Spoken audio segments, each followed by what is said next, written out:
Sinbad's daring escape in the Valley of Gems. Alone on a barren island, with only the stars as his companions, Sinbad clung to hope. But fate had a plan far beyond his imagination. One fateful evening, as Sinbad sat by his meager fire, he noticed a shadow passing overhead, blotting out the stars. Startled, he looked up and saw an enormous bird, its wingspan so vast it seemed to darken the sky. "The Rock," he whispered in awe, recalling tales he had heard of this mythical creature. The bird landed nearby, its talons grasping the ground like great tree roots. Its presence was both terrifying and hopeful. Perhaps it could carry him away from this desolate island. In a moment of desperate ingenuity, Sinbad gathered vines and fashioned them into a makeshift harness. As the rock rested, he crept close and secured himself to one of its powerful legs. At dawn, the rock took flight, lifting Sinbad high above the island. The wind roared in his ears as the world below transformed into a patchwork of blue seas and green islands. The rock eventually descended into a deep valley surrounded by towering cliffs. The bird landed to feed on giant serpents that slithered across the valley floor, their scales glinting like molten metal in the sunlight. As the rock feasted, Sinbad untied himself and hid behind a boulder, his heart pounding. When the bird took off again, he was left alone in the strange and perilous valley. Looking around, Sinbad's fear gave way to astonishment. The ground sparkled with countless gemstones, rubies, emeralds, and diamonds scattered like pebbles. It was a treasure trove beyond imagination. But his wonder was short-lived. The giant snakes, which had been avoiding the rock, now emerged from their hiding places. Their eyes gleamed with malice, and their hisses echoed like the whispers of death. Sinbad knew he could not face the serpents alone. As they began to close in, he climbed atop a high rock, clutching a large diamond he had taken from the valley floor. Sinbad perched atop a high rock in the Valley of Gems, his heart racing as the giant snakes slithered below, their gleaming eyes fixed on him. While surveying the valley for a way out, he noticed a peculiar and seemingly miraculous phenomenon.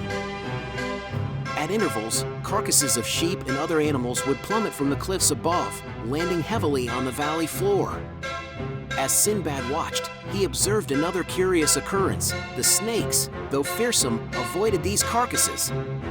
The moment the giant rock was no longer present, eagles and other large birds would swoop down to claim the carcasses, often carrying the remains, and whatever clung to them, back to their nests atop the cliffs. Sinbad was puzzled by the appearance of the carcasses until he noticed figures moving along the cliffs. He strained his eyes and realized they were merchants, hurling the animal remains into the valley deliberately. It dawned on him, the merchants used this clever method to collect the valley's gemstones. Sinbad's mind raced. If I can attach myself to one of those carcasses, I too can escape this cursed valley. He wasted no time. With the giant snakes prowling the edges of his rocky refuge, Sinbad climbed down cautiously and sought a recently dropped carcass. He quickly tied gemstones into his clothes, ensuring they were secure. Then, with trembling hands, he lashed himself to the carcass using strips of his tattered garments. His heart pounded as he lay still, waiting for the eagles to descend. The great birds soon arrived, their shadows falling over the valley like dark clouds. One of the largest eagles grasped the carcass, along with Sinbad, in its powerful talons and soared into the sky. The world below turned into a patchwork of glittering stones, jagged cliffs, and winding rivers as the bird carried him aloft. The eagle finally reached its nest high atop the cliffs and dropped the carcass onto a rocky ledge. Sinbad untied himself quickly, just as the bird began tearing at the flesh. Before the eagle could turn its attention to him, Sinbad scrambled out of the nest and into the waiting arms of the merchants, who had been hiding nearby. The merchants stared in astonishment at the ragged man covered in dirt and glittering gems.